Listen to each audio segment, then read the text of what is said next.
आज हम बात करेंगे एक इम्पॉर्टेंट और एक बहुत ज़्यादा डिमांडेड टॉपिक के बारे में। आज स्पेसिफिकली बात करेंगे हार्ट फेलियर की मेडिसिन के साइड इफ़ेक्ट्स के बारे में। ड्रग साइड इफ़ेक्ट्स के बारे में हमने ऑलरेडी एक वीडियो किया था, लेकिन उसमें हमने काफ़ी और अदर टॉपिक्स के बारे में बात की थी, जिसकी वजह से स्पेसिफिकली हमने साइड इफ़ेक्ट्स पर बहुत ज़्यादा फोकस नहीं किया था। तो काफ़ी लोग डिमांड कर रहे थे कि ड्रग साइड इफ़ेक्ट्स पर और हार्ट फेलियर की खासकर जो मेडिसिन होती हैं उसमें क्या क्या चीज़ें एक्सपेक्ट कर सकते हैं, एडवर्स कॉन्सिक्वेंसेस क्या क्या हो सकते हैं, उस बारे में हम स्पेसिफिकली बात करें। टॉपिक से स्पेसिफिकली हार्ट फेलियर में कौन कौन सी मेडिसिन यूज़ होती है और उनके क्या साइड इफ़ेक्ट्स हैं और क्या क्या सिम्टम्स अगर आपको हो तो आपको एक्सपेक्ट करना चाहिए कि कोई साइड इफ़ेक्ट दवा रिलेटेड हो रहा है, उस बारे में बात करेंगे। ये टॉपिक बहुत ही इंटरेस्टिंग और क्लिनिकली यूज़फुल होगा, इसलिए रिक्वेस्ट करूंगा इसे एंड तक देखें। तो आते हैं आज के टॉपिक पर। सबसे पहले बात करेंगे कौन कौन से बिल्कुल शॉर्ट में बेसिक साइड इफ़ेक्ट्स के बारे में, ताकि जो लोग वीडियो को एंड तक नहीं देखते हैं उनको एक जिस्ट मिल जाए कि किस बारे में हम बात कर रहे हैं। बाकी फिर डिटेल्स में उसके बारे में बात करेंगे। सबसे पहले जब हम हार्ट फेलियर की मेडिसिन के बारे में बात करते हैं तो उसमें सबसे पहले बीटा ब्लॉकर मेडिसिन है। इससे कमज़ोरी, चक्कर, कॉन्स्टिपेशन होना, हृदय गति कम होना, अस्थमा बढ़ जाना, इस तरह के साइड इफ़ेक्ट्स हो सकते हैं।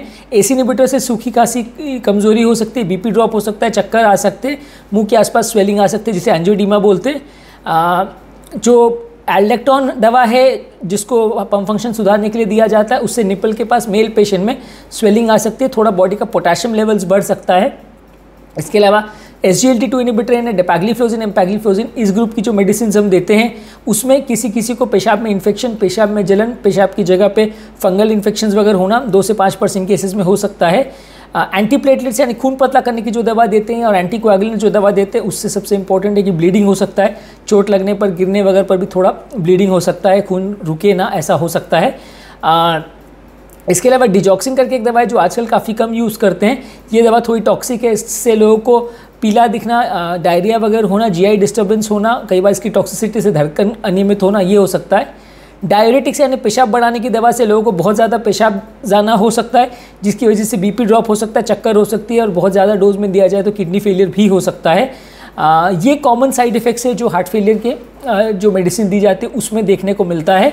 ये जिसमें हमने बात की कि ये मेडिसिन के साथ अगर इन साइड इफ़ेक्ट्स आपको महसूस होते हैं तो आपको अपने डॉक्टर से मिलना चाहिए, डिस्कस करना चाहिए। दवा का डोज बाद में चेंज करके या तो दवा को चेंज करना चाहिए या दवा को बंद कर देना चाहिए, डिपेंडिंग कि आपको कितना सीरियस सिम्टम्स है। एक इम्पॉर्टेंट चीज़ है कि जो जानने की और समझने की ज़रूरत है कि ये सारे सिम्टम्स टेम्प्रेरी हैं। कोई भी सिम्टम्स या साइड इफ़ेक्ट्स जो हैं कोई परमानेंट आपको डैमेज है, हार्ट किडनी को डैमेज कर दें, वैसा नहीं है। मैंने ऑलरेडी एक सेपरेट वीडियो किया जिसमें हमने हार्ट की मेडिसिन किडनी पर असर करती हैं कि नहीं, इस बारे में बात की है। ये बिल्कुल भ्रांति है कि ये सारी मेडिसिन परमानेंट साइड इफ़ेक्ट्स कर देंगी और इनको हाई डोज पर लेने में नुकसान हो जाएगा। मैंने पहले भी अपने वीडियोस में बात की है कि हार्ट की मेडिसिन का रूल होता है कि उनको मैक्सिमम टॉलरेटेड डोज पर लेना पड़ता है, यानी जितना ज़्यादा डोज पेशेंट टॉलरेट करे उस डोज पर पेशेंट को ये दवाई लेनी पड़ती है, तो ही पेशेंट को ज़्यादा फ़ायदा होता है। अगर 10 मिलीग्राम का रिक्वायरमेंट है और हम 1 मिलीग्राम दवा देंगे तो मेडिसिन से फ़ायदा नहीं होगा, उल्टा असर नहीं करेगी लेकिन साइड इफ़ेक्ट भी नहीं होगा। तो वैसे पेशेंट्स में दवा देने का ही कोई ज़्यादा मतलब नहीं है। अगर सिर्फ साइड इफ़ेक्ट बचाएंगे तो असर भी नहीं होगा, तो इसलिए मेडिसिन को थोड़ा हायर डोज पे देना पड़ता है। तो ये सारे साइड इफ़ेक्ट्स अगर आपको हो तो आपको आपके डॉक्टर से मिलना चाहिए और डिस्कस करना चाहिए। दवाओं को डोजेज को रिड्यूस करने से ज़्यादातर साइड इफ़ेक्ट चले जाएंगे, बंद करने मैक्सिमम 5-7 दिन में इनके साइड इफ़ेक्ट्स चले जाएंगे। अब बात करेंगे डिटेल में सारे मेडिसिन को। सबसे पहले हम एक एक मेडिसिन ग्रुप को लेते जाएंगे और उसके बारे में डिटेल में साइड इफ़ेक्ट्स को बात करेंगे, क्या चीज़ों के लिए मेडिसिन को यूज़ किया जाता है उस बारे में बात करेंगे।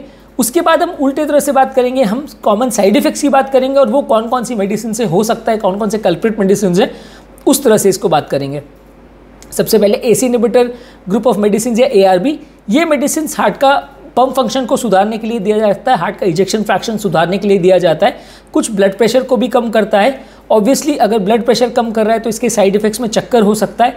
सबसे इंपॉर्टेंट इसका साइड इफ़ेक्ट जो है वो है सूखी खांसी। सूखी खांसी इसमें कई बार लोगों को काफ़ी परेशान करती है। अगर थोड़ा मोड़ा दिन में 1 बार 2 बार सूखी खांसी हो रही है तो टेंशन नहीं है। अगर बहुत ज़्यादा बार सूखी खांसी हो रही है और उसकी वजह से उनका काम कॉम्प्रोमाइज़ हो रहा है तो दवा को चेंज करने की ज़रूरत पड़ती है। ये दवा पंप फंक्शन सुधारती है और हार्ट के लिए काफ़ी अच्छी है, इसलिए सबसे पहले इसी को दिया जाता है। लेकिन हाँ, 100 में से 3 से 5% केसेस को सूखी खांसी हो सकती है। बीपी थोड़ा कम करती है, तो बॉर्डरलाइन बीपी वाले पेशेंट्स को थोड़ा ब्लड प्रेशर कम हो सकता है। अगर जिन लोगों का किडनी ऑलरेडी कॉम्प्रोमाइज़ है उसमें बॉडी का पोटेशियम लेवल्स थोड़ा बढ़ सकता है, किडनी के फंक्शन को भी थोड़ा कॉम्प्रोमाइज़ कर सकता है, इसलिए किडनी का थोड़ा सा एक्स्ट्रा ध्यान इसमें रखना ज़रूरी है। हालांकि किडनी को सबसे ज़्यादा बचाने वाली दवा भी यही है, तो किडनी पेशेंट्स में भी अगर अर्ली किडनी फेलियर में पेशेंट आता है तो सबसे इंपॉर्टेंट जो दवा दी जाती है वो भी यही दवा है। लेकिन थोड़ा advance stage of kidney failure में अगर पेशेंट आता है तो पोटेशियम लेवल्स को मॉनिटर करना थोड़ा मुश्किल पड़ता है। तो ये 2-3 चीज़ें इसमें इंपॉर्टेंट है, जिसमें सबसे इंपॉर्टेंट है सूखी खांसी, पोटेशियम लेवल्स का गड़बड़ होना।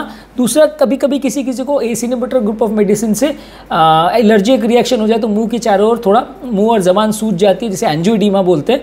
ये हो सकता है, ये रेयर साइड इफेक्ट है लेकिन हो सकता है। Next important group of drug है एंटी अरिथमिक मेडिसिन। ये बेसिकली हृदय की धबकारे की अनियमितता को कंट्रोल करने के लिए दिया जाता है। ये धबकारे की अनियमितता जो है जो दवा दी जाती है वो कौन से ग्रुप ऑफ मेडिसिन है, इसमें भी एक्चुअल में कई तरह की मेडिसिन आती है, उसमें कौन से ग्रुप ऑफ मेडिसिन दिया जाता है उस पर डिपेंड करता है कि पेशेंट को कौन सा साइड इफेक्ट होगा। अम्योड्रोन जो मेडिसिन दी जाती है उससे लोगों को लिवर पे थोड़ा सा टॉक्सिक इफेक्ट्स हो सकता है, थायराइड में प्रॉब्लम हो सकती है, और आँखों पर, रेटिना पर भी कभी कभी ये थोड़ा बहुत असर हो सकता है। पर ये बहुत ज़्यादा डोज लंबे समय तक लेने से प्रॉब्लम्स होते हैं। ऐसे लोगों को थायराइड फंक्शन थोड़ा मॉनिटर करना चाहिए और अंगूर का जूस यानी ग्रेप फ्रूट जूस को अवॉइड करना चाहिए। नेक्स्ट ग्रुप ऑफ मेडिसिन है एंटी प्लेटलेट मेडिसिन, यानी खून पतला करने की दवा जो हार्ट अटैक वाले पेशेंट्स में दिया जाता है। इसमें एस्पिरिन, क्लोपिडोग्रेल, प्रासुग्रेल, ब्रिलिंटा यानी टिकाग्रोल, ये ग्रुप ऑफ मेडिसिन आती हैं। ये मेडिसिन के साइड इफेक्ट से किसी को अगर चोट वगैरह लग जाए तो ब्लीडिंग हो सकती है, किसी को स्किन पर धब्बे यानी पैचेस हो सकते हैं जिसे इकाइमोटिक पैचेस बोलते हैं। ये पैचेस ज़्यादा डेंजरस नहीं है, माइल्ड साइड इफेक्ट और ब्लीडिंग में आता है, ज़्यादातर लोगों को 1-8 महीने में चला जाता है। दवा का डोज थोड़ा कम अगर ज़रूरत हो तो करना चाहिए। हार्ट अटैक आने के पहले 1-2 महीने इनको हायर डोज पे दिया जाता है, उसके बाद डोज को कम कर दिया जाता है। इसके अलावा इस दवा से किसी को पेट में दर्द, सर में दर्द होना, चक्कर आना, सांस लेने में तकलीफ होना, इस तरह के साइड इफेक्ट्स हो सकते हैं। चोट लगने पर थोड़ा ब्लीडिंग हो सकती है, तो ये थोड़ा इस दवा के साइड इफेक्ट्स है जिसका ध्यान रखने की ज़रूरत है। नेक्स्ट है एस्पिरिन। एस्पिरिन भी खून पतला करने के लिए दिया जाता है और हृदय की नली के क्लॉट्स को डिसॉल्व करने के लिए दिया जाता है। इससे लोगों को गैस्ट्राइटिस यानी पेट में जलन और पेट में अल्सर वगैरह बढ़ने का चांस हो सकता है, पेट में एसिडिटी हो सकती है। किसी को पहले से अगर अल्सर हो तो उसमें से ब्लीडिंग हो सकती है। इससे किसी को थोड़ा सर दर्द और थोड़ा चक्कर वगैरह भी आ सकते हैं। तो ये इस दवा के साइड इफेक्ट से किसी को थोड़ा सा ब्लीडिंग इस दवा से हो सकता है। Next important group of medicine है बीटा ब्लॉकर्स। ये दवा भी ब्लड प्रेशर को रिड्यूस करने के लिए और हार्ट का पंप फंक्शन को सुधारने के लिए दिया जाता है। इसके साइड इफेक्ट से चक्कर, कमजोरी, एस्थमा जिनको है उनको एस्थमा बढ़ सकता है, हृदय की गति कम हो सकती है, कॉन्स्टिपेशन हो सकता है, मुंह सूख सकता है, वजन थोड़ा सा बढ़ सकता है, हाथ पाँव में थोड़ा अगर बीपी ज़्यादा कम हो जाए तो हाथ पाँव थोड़े ठंडे हो सकते हैं। ये इन दवाओं के साइड इफेक्ट्स है, अगर कुछ हो तो उसको चेंज या डोज को कम किया जा सकता है। इसके अलावा जिन लोगों को हार्ट के अंदर कोई क्लॉट वगैरह हो उनको एंटीकोएगुलेंट मेडिसिन दी जाती है। ये मेडिसिन ऑब्वियसली खून पतला करने की दवाएं, तो खांसी, उल्टी, मोशन में कहीं पे भी लोगों को ब्लीडिंग हो सकती है। इन दवाओं को दूसरी एंटीप्लेटलेट मेडिसिन और इनको साथ में यूजली नहीं लेना चाहिए। बहुत अच्छी तरह से ही डॉक्टर के साथ डिस्कस करके ही तभी इनको लेना चाहिए। ये दोनों ग्रुप ऑफ मेडिसिन अगर एक साथ में लिया जाए तो ब्लीडिंग का साइड इफेक्ट बहुत ज़्यादा हो सकता है, जिसमें जान का खतरा भी हो सकता है। खांसी, उल्टी, मोशन में अगर किसी और जगह ब्लीडिंग हो तो ज़्यादातर ये मैनेजेबल होता है। बहुत किस्मत ख़राब हो और किसी को ब्रेन में अगर ब्लीडिंग हो जाए तो कई बार मैनेज करना मुश्किल पड़ता है, जान का खतरा हो सकता है। इसके अलावा नेक्स्ट ग्रुप ऑफ ड्रग है डिजॉक्सिन। ये जिन लोगों का हार्ट का पंप फंक्शन बहुत ख़राब है, उसमें हॉस्पिटलाइजेशन की ज़रूरत ना पड़े, 15-20% जिनका हार्ट का पंप फंक्शन है उनमें ज़्यादातर दिया जाता है। हृदय गति को भी थोड़ा कम करने के लिए इसको यूज़ किया जाता है। इससे ज़्यादातर लोगों को ये बहुत टॉक्सिक दवा है तो साइड इफ़ेक्ट्स बहुत ज़्यादा होता है, इसलिए इससे ज़्यादातर जीआई डिस्टर्बेंसेस यानी कि उल्टी लगना, उल्टी जैसा लगना, डायरिया होना, पेट में दर्द होना, भूख ना लगना, कमज़ोरी लगना, हृदय गति का कम ज़्यादा हो जाना या हृदय में गति में टॉक्सिक साइड इफ़ेक्ट्स का आना, ये इसके दवा के साइड इफ़ेक्ट्स है। ज़्यादातर इस दवा को आजकल प्रेफर नहीं करते हैं क्योंकि बाकी न्यू जनरेशन ऑफ मेडिसिन है वो बेटर हैं और साइड इफ़ेक्ट्स थोड़े कम रहते हैं। इसके अलावा कोलेस्ट्रॉल घटाने वाली मेडिसिन जिसे स्टैटिन्स बोलते हैं, ये हार्ट फेलियर के पेशेंट में दिया जाता है। इससे मांसपेशियों में दर्द हो सकता है, लिवर में टेम्परेरी थोड़ा साइड इफेक्ट हो सकता है, हाथ पाँव में दर्द, खासकर shoulder pain, muscle pain, back pain, पाँव में दर्द, इस तरह के साइड इफेक्ट्स पेशेंट ज़्यादातर लेके आते हैं। हार्ट अटैक के बाद भी ये दवा रेगुलरली दी जाती है, इसीलिए हार्ट अटैक वाले पेशेंट में भी जब ये हाई डोज में दवा दी जाती है तो साइड इफेक्ट्स थोड़े हो सकते हैं। पेन खासकर कॉमन है। इसके अलावा किसी को डायरिया, कॉन्स्टिपेशन, रैश और थोड़ा गैस एसिडिटी का प्रॉब्लम भी हो सकता है, वॉमिटिंग जैसा भी हो सकता है। पेशाब बढ़ाने के लिए दवा जो डायरेटिक्स दिया जाता है वो बेसिकली हार्ट फेलियर में जब अंदर पानी बहुत ज़्यादा भर जाता है तो एक्स्ट्रा पानी को किडनी के ज़रिए निकालने के लिए दवा दिया जाता है। ऑब्वियसली पेशाब बढ़ाने की दवाई तो यूरिन ज़्यादा होगा, ज़्यादा यूरिन होगा तो बॉडी डिहाइड्रेट हो सकती है, थोड़ा कमज़ोरी हो सकती है, चक्कर आ सकती है, बैठे से उठने में चक्कर आ सकता है, बीपी थोड़ा ज़्यादा ड्रॉप हो सकता है, रैशेज़ हो सकता है, भूख ना लगना हो ऐसा हो सकता है, लिवर और किडनी को ये थोड़ा अफेक्ट कर सकता है। तो इसलिए इसको थोड़ा मॉनिटर्ड वे में थोड़े ड्यूरेशन के लिए लें तो ज़्यादा अच्छा है। इसके अलावा कुछ वैसोडायलेटर ग्रुप ऑफ मेडिसिन रहती है जो ब्लड प्रेशर कम करने के लिए दिया जाता है। ऑब्वियसली ब्लड प्रेशर कम कर रही है तो थोड़ा चक्कर वगैरह हो सकता है, उल्टी जैसा लग सकता है, उम्र दराज पेशेंट में थोड़ा रिएक्शन और साइड इफेक्ट्स होने का चांस ज़्यादा रहता है। इसके अलावा एक एल्डेक्टॉन मेडिसिन है, वो भी पंप फंक्शन सुधारने के लिए दिया जाता है। इससे मेल पेशेंट में थोड़ा हार्मोनल इम्बैलेंस होता है तो मेल पेशेंट को निपल के पास यानी स्तन के पास थोड़ा स्वेलिंग हो सकता है, गांठ जैसा हो सकता है, जो कि दवा बंद करने के कुछ दिनों बाद अपने आप ठीक हो जाता है। बॉडी का पोटेशियम लेवल इससे बढ़ सकता है, इसलिए जो लोग का पंप फंक्शन या किडनी फंक्शन ज़्यादा कॉम्प्रोमाइज है उसमें ये दवा को सोच के और देख के ही देना चाहिए, नहीं तो थोड़ा पोटेशियम लेवल्स बढ़ सकता है जो कि जानलेवा भी हो सकता है। थोड़ा सा कमज़ोरी चक्कर हो सकता है, यूरिन ज़्यादा है ऐसा हो सकता है, लोगों को रात को सोने के टाइम नींद खुले बार बार और यूरिन ज़्यादा हो ऐसा हो सकता है, तो ये इस दवा का साइड इफ़ेक्ट है। इसके अलावा शुगर वगैरह की जो मेडिसिन दी जाती है उससे अपने अलग साइड इफ़ेक्ट्स होते हैं। जैसे शुगर के लिए मेटफॉर्मिन दवा दी जाती है, उससे वीकनेस, डायरिया, मस्कुलर पेन, पेशाब में इन्फेक्शन, एब्डोमिनल पेन यानी पेट में दर्द हो सकता है। शुगर कम करने वाली मेडिसिन से ऑब्वियसली शुगर सडनली कम हो सकता है, इसे हाइपोग्लाइसीमिया बोलते हैं, इसका अलग से थोड़ा ध्यान रखने की ज़रूरत है। वोगलीबोस जो शुगर के लिए दिया जाता है, इससे पेट में एसिडिटी गैस वगैरह का होना, ज़्यादा खट्टी डकारे वगैरह आना, उल्टी लगना, चक्कर आना, इस तरह के साइड इफ़ेक्ट्स हो सकते हैं। पंप फंक्शन सुधारने के लिए जो SGLT2 इनहिबिटर्स होती है ये भी एंटी डायबिटिक मेडिसिन है, पर नॉन डायबिटिक पेशेंट में भी US FDA अप्रूव्ड है पंप फंक्शन सुधारने के लिए। तो इससे लोगों को, क्योंकि ये बॉडी का एक्सेसिव शुगर यूरिन में निकालती है, तो इससे लोगों को पेशाब में जलन हो सकती है। 4 से 5% लोगों को यूरिन में झाग आना, स्मेल आना, यूरिन की आसपास से पेशाब की जगह पे थोड़ा इन्फेक्शन वगैरह होना, फंगल इन्फेक्शन वगैरह होना, ये हो सकता है। और कभी कभी ये क्योंकि वज़न थोड़ा कम करती है 4-5 किलो का, तो थोड़ा बहुत ज़्यादा वेट लॉस किसी पेशेंट को इससे हो सकता है, भूख ज़्यादा लगना इससे हो सकता है। डेंजरस हाइपोग्लाइसीमिया नहीं होता, इसलिए नॉन डायबिटिक पेशेंट में दिया जा सकता है, उनमें सेफ़ पाया गया है। इसके अलावा जिन लोगों को हार्ट का पेन होता है उनको नाइट्रोग्लिसरीन दवा दी जाती है, इससे माथे में दर्द, चक्कर आना, BP ज़्यादा कम हो जाना ऐसा हो सकता है। पंप फंक्शन सुधारने के लिए एक आइसोलेजिन दवा दी जाती है, इसमें आइसोसोर्बाइड डाइनाइट्रेट और हाइड्रोलिजिन का कॉम्बिनेशन रहता है। ये काफ़ी स्ट्रॉन्ग एंटी हाइपरटेंसिव मेडिसिन है और पंप फंक्शन को सुधारने में, मृत्यु दर को कम करने में काफ़ी रोल है इसका, तो इसलिए इसको दिया जाता है। पर इससे किसी को थोड़ा उल्टी लगना, डायरिया होना, चक्कर वगैरह आना, BP ज़्यादा कम होना, सरदर्द होना, इस तरह के साइड इफ़ेक्ट्स हो सकते हैं। हृदय गति को कंट्रोल करने के लिए एक इवाब्रेडिन मेडिसिन देते हैं, जिन लोगों का हार्ट गति बीटा ब्लॉकर से कम नहीं होता उसमें इवाब्रेडिन मेडिसिन देते हैं। ये हृदय गति को कम करती है तो मृत्यु दर कम होता है और ओवरऑल पंप फंक्शन में भी थोड़ा सुधार मिलता है। इससे भी थोड़ा सा धुंधला दिखना हो सकता है, चक्कर आ सकते हैं, हृदय गति बहुत ज़्यादा कम हो जाए ऐसा हो सकता है, और कभी कभी हृदय गति सुनाई दे, जिसे पैल्पिटेशन बोलते हैं, हार्ट रेट ज़्यादा कम होने की वजह से ऐसा कभी कभी हो सकता है। इसके अलावा जो कभी कभार किसी को नींद की दवाई वगैरह देते हैं या साइकोलॉजिकल पेन के लिए मेडिसिन देते हैं, उससे थोड़ा सा सर दर्द, धुंधला दिखना, मुंह सूखना, पसीना वगैरह आना या कमज़ोरी वगैरह लगना, इस तरह के साइड इफ़ेक्ट्स हो सकते हैं डुलोक्सिटिन मेडिसिन से। सिडेटिव वगैरह मेडिसिन जिन लोगों को नींद नहीं आती उनको दिया जाता है, उनसे थोड़ा कमज़ोरी वगैरह हो सकता है, लेथार्जी लग सकता है, दिन भर ज़्यादा नींद आए, वैसे साइड इफ़ेक्ट्स हो सकते हैं, कॉन्सेंट्रेशन करने में तकलीफ हो सकती है। ये ज़्यादातर ही साइड इफ़ेक्ट्स टेम्प्रेरी हैं, दवाओं को बंद करने से या डोज एडजस्ट करने से अपने आप ठीक हो जाते हैं, इसलिए किसी भी साइड इफ़ेक्ट से घबराने की ज़रूरत नहीं है। जो भी साइड इफ़ेक्ट्स अगर आपको मिल रहे हैं, दिख रहे हैं, तो आपके डॉक्टर के साथ डिस्कस कीजिए, डॉक्टर आपकी दवाओं को चेंज करके उस चीज़ को मैनेज करेंगे। अब बात करेंगे इस टॉपिक को दूसरे तरह से बात करेंगे। अगर कोई साइड इफ़ेक्ट्स आपको मिल रहा है तो कौन सी दवा उसको कर सकती है, उस तरह से इसमें बात करेंगे। अभी तक हमने ये बात की कि कौन कौन सी दवा से कौन कौन से साइड इफ़ेक्ट होते हैं, अब बात करेंगे कि कौन कौन से साइड इफ़ेक्ट कौन कौन सी दवा कर सकते हैं, उस तरह से बात करेंगे। अगर सर दर्द हो रहा है तो नाइट्रेट्स मेडिसिन से हो सकता है, मेटोप्रोलोल से हो सकता है, निकोरांडिल से हो सकता है, आइसोलेजिन से हो सकता है। पेट में दर्द है एपिगैस्ट्रिक रीजन में और अच्छा नहीं लग रहा है तो डिजॉक्सिन और एस्प्रिन से हो सकता है। वॉमिटिंग या उल्टी अगर हो रहा है तो डिजॉक्सिन, अमियोड्रोन, स्ट्रेप्टोकाइनेज और मेटोप्रोलोल से हो सकता है।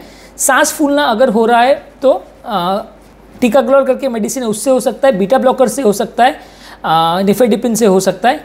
कमज़ोरी अगर हो तो अमियोड्रॉन से हो सकता है, डिजॉक्सिन से हो सकता है, और कार्बिडोल से थोड़ा बीपी कम हो तो इससे हो सकता है। इलेक्ट्रोलाइट्स या बॉडी के नमक का इम्बैलेंस अगर हो तो डिजॉक्सिन और फ्यूरोसेमाइड्स यानी लैसिक्स जो दवा देते हैं पेशाब बढ़ाने की, उससे हो सकता है।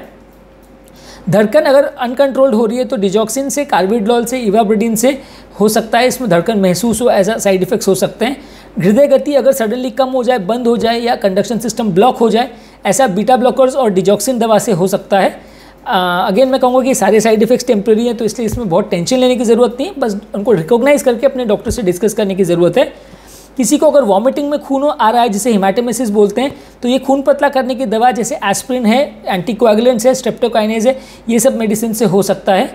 किसी को अगर खांसी आ रही है तो वो AC inhibitor group of medicine जैसे कि रामिप्रिल, इनालप्रिल, कैप्टोप्रिल, पेरिंडोप्रिल, ये जो मेडिसिन देते हैं इनसे हो सकती है। किसी को अगर पेशाब में खून आ रहा है तो वो खून पतला करने की दवा इन्हें एंटीप्लेटलेट्स और एंटीकोएगुलेंट से हो सकता है। पेशाब में अगर जलन हो रही है तो वो SGLT2 इनहिबिटर्स, और पेशाब की जगह इन्फेक्शन हो रहा है तो वो डेपाग्लिफ्लोजिन, एम्पैग्लिफ्लोजिन, ये ग्रुप ऑफ मेडिसिन से हो सकता है। हृदय की गति अगर अनियमित हो रही है, एट्रियल फिब्रिलेशन अगर हो रहा है तो वो इवाब्रेडिन या डिजॉक्सिन दवा से थोड़ा एट्रियल फिब्रिलेशन का चांस बढ़ जाता है। इसके अलावा भी किसी को और डेंजरस फॉर्म्स ऑफ टैकीकार्डिया अगर हो तो ऐसा खून पतला करने की दवाओं जैसे स्ट्रेप्टोकाइनेज है, और हृदय गति को कंट्रोल करने वाली या इलेक्ट्रोलाइट इम्बैलेंस करने वाली दवा जैसे फ्यूरोसेमाइड वगैरह है, उनके साइड इफेक्ट से किसी को वेंट्रिकुलर टैकीकार्डिया वगैरह भी हो सकता है। तो इस तरह के साइड इफेक्ट्स अगर आपको हो तो ये कॉमन ड्रग्स है जिस बारे में मैंने बात की, वो आपको ध्यान रखने की ज़रूरत है और आपके डॉक्टर को रिपोर्ट करने की ज़रूरत है कि मुझे ये इस तरह का साइड इफेक्ट हो रहा है। और ये ग्रुप ऑफ मेडिसिन अगर आपको चल रही है तो आप आपके डॉक्टर को रिपोर्ट कर सकते हैं और चेंज कर सकते हैं। ये सारे दवाओं का डोजेज पैटर्न और किसके लिए क्या बंद करना है, वो सब चीज़ों की बहुत तफसीलात के डिटेल में नहीं जाऊँगा, क्योंकि फिर लोग अपनी मेडिसिन को खुद से मैनेज करना चालू कर देते हैं और उसमें दिक्कत आती है। इन जनरल आपको एक आइडिया अगर हो जाए या क्या क्या चीज़ों को आपको डॉक्टर को रिपोर्ट करना है, उतना अगर आपको पता चल जाए तो वो सफिशिएंट है। बाकी मेडिसिन को एडजस्ट करना या उनके डोज को एडजस्ट करने का काम डॉक्टर का ही है, उसको आप घर पे प्रैक्टिस मत करिए। खुद डॉक्टर बनने की कोशिश करेंगे तो आपका फ़ायदा होने के बदले नुकसान ही ज़्यादा होगा। पर यह है कि एटलीस्ट बेसिक आइडिया अगर आपको हो जाए तो क्या क्या चीज़ें डॉक्टर को बतानी है, उतना अगर आपको आइडिया हो जाए तो अच्छा है। अगर डॉक्टर से बिना पूछे आप दवाइयों को एडजस्ट करेंगे तो फ़ायदा करने होने के बदले कई बार नुकसान हो सकता है। किस दवा को बंद करना है वो भी प्रॉब्लम हो सकती है, और आपके केस में कौन सी दवा से साइड इफेक्ट हो रहा है वो बेटर है कि डॉक्टर ही जज करे। आप अपने साइड इफेक्ट आपके डॉक्टर को बताइए और उस पर छोड़ दीजिए कि वो आपकी मेडिसिन को एडजस्ट करें। हमारे चैनल का बेसिक पर्पज़ ये कि हार्ट और हेल्थ से रिलेटेड साइंटिफिकली करेक्ट इन्फॉर्मेशन हम आपके लिए लाते हैं, ताकि इस तरह के कंटेंट के लिए आपको डॉक्टर्स के डिस्कशन पर और फ्रेंड्स और रिलेटिव्स पर डिपेंडेंट ना होना पड़े। डॉक्टर्स कई बार टाइम कंस्ट्रेंट की वजह से सारी चीज़ें नहीं बता पाते हैं, और फ्रेंड्स और रिलेटिव से मिली हुई इन्फॉर्मेशन कई बार आधी सही आधी गलत होती है, जिसको फॉलो करने से फ़ायदा होने के बदले कभी कभी नुकसान हो जाता है। हम चाहते हैं कि इस तरह का कंटेंट आपके लिए इजीली अवेलेबल हो, ताकि आप उसको समझ सकें, समझा सकें और अपने पेशेंट को बेटर मैनेज कर सकें, बेटर अपने पेशेंट की बीमारी को समझ सकें, साइड इफेक्ट्स को समझ सकें और उनको अच्छी तरह से उनके केस को डॉक्टर के साथ डिस्कस कर सकें। यदि आपको हमारे चैनल का कॉन्सेप्ट अच्छा लगता है तो वीडियोज़ को लाइक कीजिए, चैनल को सब्सक्राइब कीजिए। यदि आपको लगता है कि कंटेंट आपके फ्रेंड्स और रिलेटिव्स के लिए यूज़फुल है तो लिंक को उनके साथ शेयर कीजिए। और यदि आपकी कोई क्वेश्चन और क्वेरीज़ हैं तो या कोई और टॉपिक्स पर हम चाहते हैं कि हम वीडियो बनाएं तो नीचे कमेंट बॉक्स में उस बारे में हमें बताएं, ताकि फ्यूचर में हम उन टॉपिक्स को कवर कर सकें। अंत में मैं डॉक्टर नवीन अग्रवाल तहे दिल से आपका शुक्रिया अदा करूँगा कि आपने टॉपिक को पूरा देखा और समझा, और उम्मीद करूँगा कि टॉपिक आपको थोड़ा क्लियर हुआ होगा। इसके बाद भी अगर कोई क्वेश्चन और क्वेरीज हो तो आप पूछ सकते हैं, और जो लोग मेरे चैनल पर नए हैं उनसे रिक्वेस्ट करूँगा कि चैनल को सब्सक्राइब करें। ऐसा करने से हमें टॉपिक को और चैनल को कंटिन्यू करने के लिए इंस्पिरेशन और मोटिवेशन मिलती रहती है। Thank you.